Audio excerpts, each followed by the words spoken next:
الحمدللہ رب العالمین والصلاة والسلام علی سید الانبیاء والمرسلین اما بعد۔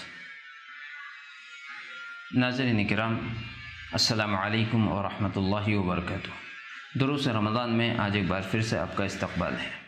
آج ہم اس شخص کے بارے میں گفتگو کریں گے جس کی وفات ہو جائے اور اس کے ذمے رمضان کے روزے باقی ہوں۔ آپ سب جانتے ہیں کہ رمضان کے روزے فرض ہیں اور ہر بالغ اور استطاعت رکھنے والے کے لیے اس کا رکھنا ضروری ہے۔ جس کے ساتھ کوئی عارضہ ہو یعنی کوئی مجبوری ہو، اللہ تبارک و تعالیٰ نے اس شخص کو یہ اجازت دی ہے کہ وہ ان رمضان کے روزوں کو چھوڑ دے اور بعد میں جب وہ عارضہ یعنی مجبوری اس کی ختم ہو جائے تو اس وقت وہ روزے رکھ لے۔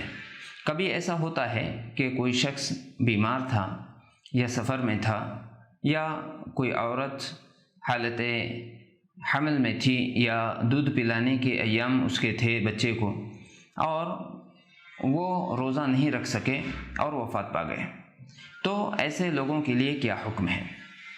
چنانچہ اللہ کے نبی جناب محمد رسول اللہ صلی اللہ علیہ وسلم نے ارشاد فرمایا، من مات وعلیہ صیام صام عنہ ولیہ۔ صحیح بخاری اور صحیح مسلم شریف کی روایت ہے۔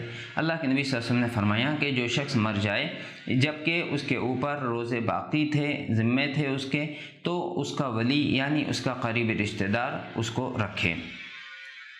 حضرت ابن عباس رضی اللہ تعالیٰ عنہما روایت کرتے ہیں کہ ایک آدمی اللہ کے رسول صلی اللہ علیہ وسلم کے پاس آیا اور اس نے رسول اللہ صلی اللہ علیہ وسلم سے پوچھا، یا رسول اللہ ان امی ماتت وعلیہ صوم شہر افاقضیہ عنہا؟ قال نعم۔ قال فدین اللہ احق ان یقضا۔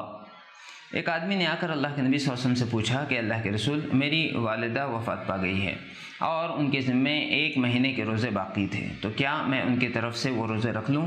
آپ نے فرمایا کہ ہاں رکھ لو۔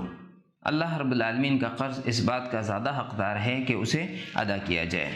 اسی طرح سے ایک اور روایت ہے کہ اللہ کے رسول صلی اللہ علیہ وسلم کے پاس ایک عورت آئی اور آ کر کے اس نے سوال کیا کہ اللہ کے رسول، میری امی وفات پا گئی ہیں اور ان کے ذمے 1 ماہ کے روزے باقی تھے، تو کیا میں اس کے بدلے میں روزے رکھ لوں؟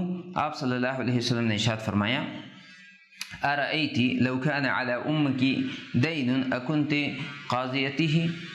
یہ بتاؤ کہ اگر تمہاری والدہ پر کسی کا قرض ہوتا تو کیا تم اسے ادا کرتی؟ اس نے کہا کہ ہاں۔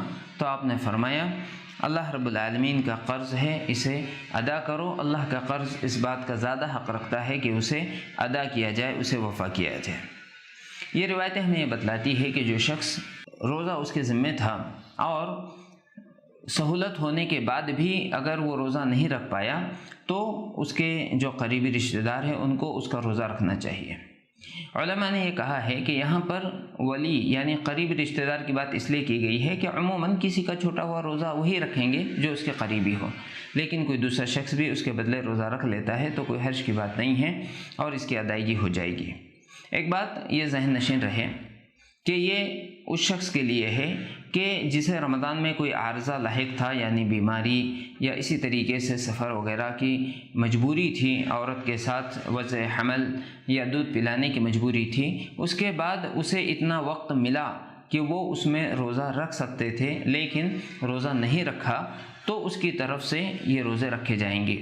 اگر کوئی شخص مجبور تھا، رمضان گزر گیا لیکن اس کے بعد اسے اتنا موقع ہی نہ ملا کہ وہ روزہ رکھ سکتا، مثال کے طور پر ایک عورت حمل سے تھی اور اس کے بعد رمضان گزر گیا اور وضع حمل کے بعد جلدی ہی اس کی وفات ہو گئی یا اسی دوران اس کی وفات ہو گئی، مسافر سفر سے لوٹ آیا اور اسے اتنا موقع ہی نہیں ملا، وہ بیمار ہو گیا، کوئی مجبوری اس کے ساتھ رہی کہ وہ روزہ رکھ سکتا، تو ایسے شخص کی طرف سے روزہ رکھنے کی کوئی ضرورت نہیں ہے اور نہ ہی اس کے ذمے کوئی فدیہ ہے، بلکہ یہ اللہ رب العالمین کی جانب سے اس کے لیے معاف ہوگا، اس لیے کہ اس کے ساتھ وہ مجبوری تھی اور اسے یہ موقع نہیں ملا کہ وہ اس کی قضا کر سکے۔